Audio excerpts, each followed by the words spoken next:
병원은 가장 위험하다고? 질병이 자연치유력으로 치유된다고 한다면 약도 수술도 필요 없지 않나?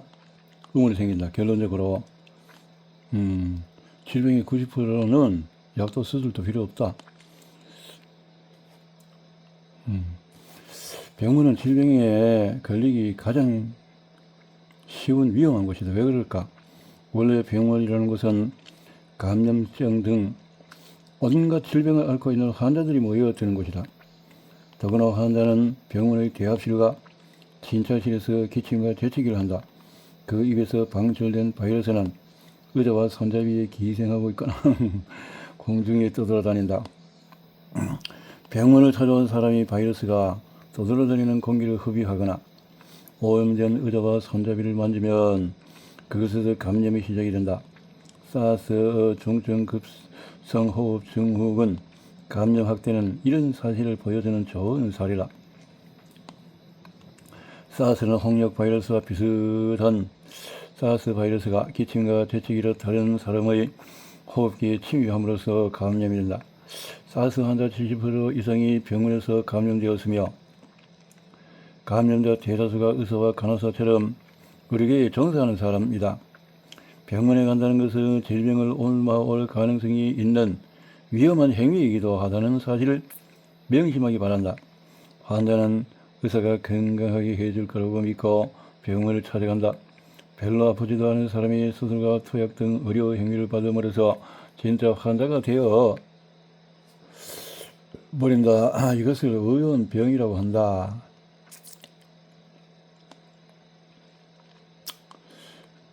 약학 박사로서 더 오랜 동안 이 질병과의 전투 속에 살아왔던 우리 이쿠타 사토시의 폭로성 글이라 할까요? 이제는 알만한 사람들은 알겠죠. 질병을 치유하려고 병원을 찾아간 사람이 반대로 바이러스에 감염된다는 것은 모순적이라고 할 수밖에 없다. 하지만 우연병과 의료사고는 상당히 높은 비율로 발생한다. 그 실제적인 사례는 헤아릴 수 없을 정도로 많다.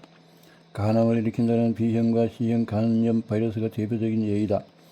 오늘 일본에서 B형 간염 바이러스 감염자가 150만 명, C형 간염 바이러스 감염자는 200만 명이나 되지만 그들 대다수는 어린 시절에서 예방접종을 받을 때 오염된 주사 바늘로 감염된 것이다. 이거 참.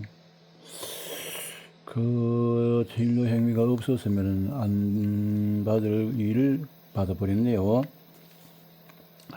이 밖에도 병원에서 출산할 때 혈액 응고제 주사를 맞고 피해를 당한 여성도 많다.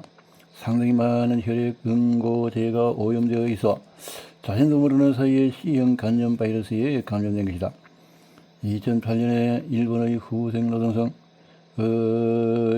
보면 한국의 보건복지부에 해당되는 후생노동성인데 간암 환자를 5만 3천 명으로 발표했다.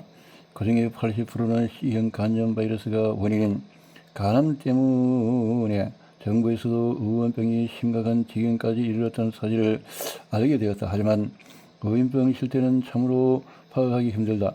의원병 의료사고는 의료계 종사자에게는 달갑지 않은 일이기 때문에 일본이든 미국이든 은폐하는 경우가 많다는 점은 마찬가지다. 그럼에도 정도의 차이는 있다. 병원 실태에 관해서 미국은 일본에 비해서 투명도가 높다. 그래서 미국의 의원병을 소개하고자 한다. 현대의학이 환자를 죽인다? 현대의학의 총본사님 미국의 의원병 실태는 어떠할까? 먼저 이런 상황을 떠올려보자. 전부 여객기 세대가 출하해서 승객 2,000명 전원이 사망하는 비행기 사고가 매일매일 발생하고 있다. 이런 사건이 1년 365일 중 하루도 빼놓지 않고 매일매일 해마다 계속해서 반복된다. 이거는 좀 많이 폭로가 되어진 내용이지만 또 새롭게 새길 사람은 새겨야 될 것이다 생각이 되어집니다. 틀림없이 여러분은 비행기를 이용하는 것을 진지하게 재검토할 것이다. 그리고 항공을 관할하는 정부의 관계 부처의 안전 대책을 엄중히 문책할 것이다. 매년 약 78만 명이 매년 약 78만 명이 비행기 사고로 사망한다면 이것은 너무나 참담한 사고가 아닌가? 미국에서는 이처럼 많은 사람이 해마다 병원에서 발생하는 의원병으로 죽어간다. 선진국에서는 감염증 사망은 줄어들었고 암, 심장병, 뇌졸중이 3대 사망 원인이라고 굳게 믿고 있다. 하지만 사실은 그렇지가 않다. 2004년 의원병과 관련된 논문을 조사한 미국 영양연구소의 게리 누울 박사는 미국에서 첫 번째 사망 원인은 병원에서 발생하는 의원병으로 매년 78만 명이 사망한다고 주장한다. 그리고 두 번째 사망 원인은 70만 명으로 심장병, 세 번째 사망 원인은 55만 명의 암이라고 한다. 의원병 사망자 내역을 정리해보면 약 부작용 사망자가 10만 6천 명, 치료 실수로 따른 것이 9만 8천 명, 병원에서 욕창에 따른 사망자는 11만 5천 명, 영양 부족 사망자는 10만 9천 명, 병원에서 감염 사망자는 8만 8천 명, 불필요한 소모 수술 사망자는 3만 7천 명, 또 수술 실수에 따른 사망자는 3만 2천 명. 미국 영양연구소와 게리 누울 박사의 이름은 몰라도 미국 의학계의 명문 존스 홉킨스 대학은 들어봤을 것이다. 이 대학의 버블러 스타필드 교수는 미국 위생학의 권위자이다. 그는 2000년 의원병 연간 사망자가 25만 명이라고 의학 지혜 표지에 발표했다. 연간 사망자가 그래 더욱이 그는 의료 행위로 매년 200만 명이 손발이 절단되거나 또 신체 장애자가 되어 있다고 추산했다. 이 때문에 전 미국의 매스컴과 의료 관계자 사이에는 대소동이 벌어졌다. 미국인의 일상생활은 알레르기와 당뇨병에서 우울증까지 고단위 처방약에 의존하고 있다. 미국에서는 2012년 기준으로 처방약 비용만 3조 원 이상에 달했다. 미국인 1인당 연간 의료비는 770만 원으로 그 일본의 2배 이상이 되지만 그들의 건강 상태는 그렇게 좋은 편이 아니다. 의료 행위에 아무리 많은 돈을 쏟아부어도 건강해지지 않는 것이 오늘날의 현실이다. 도대체 어째서 이렇게 된 것일까? 매년 의원병 종류에 따른 미국 사망자 수 저도 이렇게 했네요. 표시를 보여야 되겠네. 자, 우리의 돈을 쏟아부을수록 질병에 걸린다? 스타필드 교수는 미국인은 다음 사항을 맹목적으로 믿는다고 말한다. 의료 서비스를 받을수록 건강해진다. 미국 사람들이 그 맹목적으로 믿는 것이라는 거죠. 또 자신들이 세계에서 가장 건강하다라고 생각. 더구나 위험한 약이 지금보다 더 손쉽게 FDA 승인을 받을 수 있다. 분명히 FDA는 미국에서 처방되는 약의 인허가를 결정하는 기관이지만 그 영향력은 미국에만 그치지 않고 유럽을 비롯하여 전 세계에도 미친다. 위험한 약이 거침없이 속속 승인되는 것은 1992년에 생긴 법률에 근거한 것이다. 이 법률에 따르면 새로운 신약의 승인에 관계되는 비용은 제약업계가 FDA에 지불한다는 것이다. 이렇게 함으로써 제약업계가 관여를 하게 되어버린다는 거죠. 이렇게 함으로써 FDA의 의약품 평가센터 직원의 급료는 제약회사에서 흘러들어오는 자금으로 지불한다. FDA는 본래 감시해야 할 위치임에도 제약회사의 신복 부하가 되어 제대로 된 감시를 할 수 없게 되었다.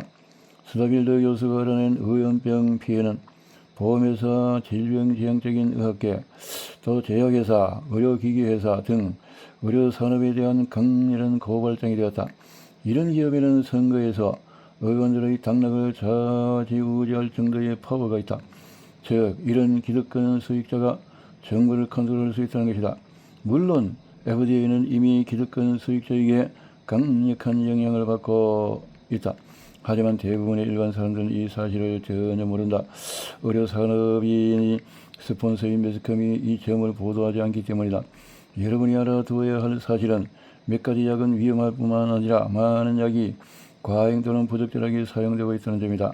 일반 사람들은 부적절한 약의 사용이 위험하다는 점을 이해하지 못하고 약을 많이 사용하면 이전보다도 더 건강해진다고 확신한다. 모든 약은 독이며 신체에 위험하다. 어떤 약은 특히 더 위험하다. 그러한 약들은 어떤 제한 아래서만 처방되지만 위험하다는 사실에는 변함이 없다. 스타필드 교수는 이렇게 말한다. 내가 잡지사에 준 최초의 논문은 어찌된 일인지 잡지에 게재되지 않았다. 잡지의 독자들이 흥미를 갖지 않았기 때문이었다. 의원병 따위는 알고 싶지도 않고 언급하고 싶지도 않다는 것이 의학 잡지 편집자의 본심인 것이다. 그럴 수밖에. 의학 잡지는 제약회사에서 광고를 받고 있기 때문이다. 현대의학은 고단위 약으로 증상을 억제한다. 하지만 질병은 결코 치유되지 않는다. 혈압을 낮추는 혈압 강화제, 콜레스테롤 수치를 낮추는 약, 기분을 좋게 하는 항우울증 약 등은 증상을 개선할 따름이지 질병을 치유하지는 않는다. 환자는 살아있는 동안에는 약을 계속 복용해야 한다. 그러므로 이런 약은 제약회사와 의사에게는 황금알을 낳는 겁인 셈이다. 미국에서 많은 의원병이 발생하는 주된 원인은 고도로 발달한 의료 시스템 자체에 있다. 이런 사실을 직접 눈으로 확인한 스타필드 교수는 미국의 의료비가 일본보다 10배나 비싼 고액이라는 점도 있어 의사에게 찾아가는 대신에 자신의 능력으로 건강 증진과 유지를 꾀하려고 노력하고 있다. 그 증거로 미국인의 약 40%가 영양보조제와 허브를 섭취하며 자기 방위에 목숨을 걸고 있다. 역시 아니나 다를까 미국 의사의 75%가 비타민과 미네랄 등 영양보조제를 섭취한다. 현대의학의 대정요법은 질병을 악화시킨다. 어딘가 아프면 열이 나고 붓고 여기저기 쑤시며 빨개지는 염증과 설사 등으로 애를 먹는다. 어느 증상이나 모두 불쾌하고 고통스럽다.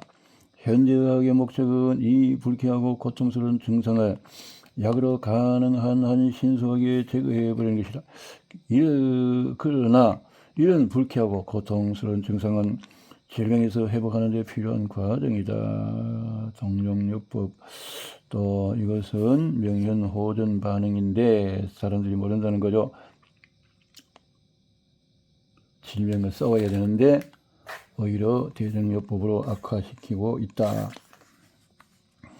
알레르기는 림프구와 이물질인 항원의 반응이다. 이때 세포에서 히스타민과 프로스타글란딘이 방출됨으로써 재채기와 콧물로 항원을 몸 밖으로 초인한다. 따라서 히스타민과 프로스타글란딘 방출을 약으로 억제하면 불쾌한 증상은 일시적으로 없앨 수 있지만 알레르기를 근본적으로 치유할 수는 없다. 그럼 어떻게 해야 할까? 알레르기를 앓고 있는 어린이는 부교감 신경이 우위에 있어 너무 릴렉스하기 때문에 이것을 바로 잡아주면 된다. 부모는 어린이의 응석을 받아주는 것을 중단하고 일찍 자고 일찍 일어나게 하는 습관을 들이며 밖에서 씩씩하게 놀게 함으로써 교감 신경을 흥분시키면 된다. 미국 로스앤젤레스에 사는 경자 씨는 재채기와 콧물로 6년간 고생했는데 병원을 찾아간 그녀에게 의사는 알레르기 진단과 함께 스테로이드 제약을 처방했다.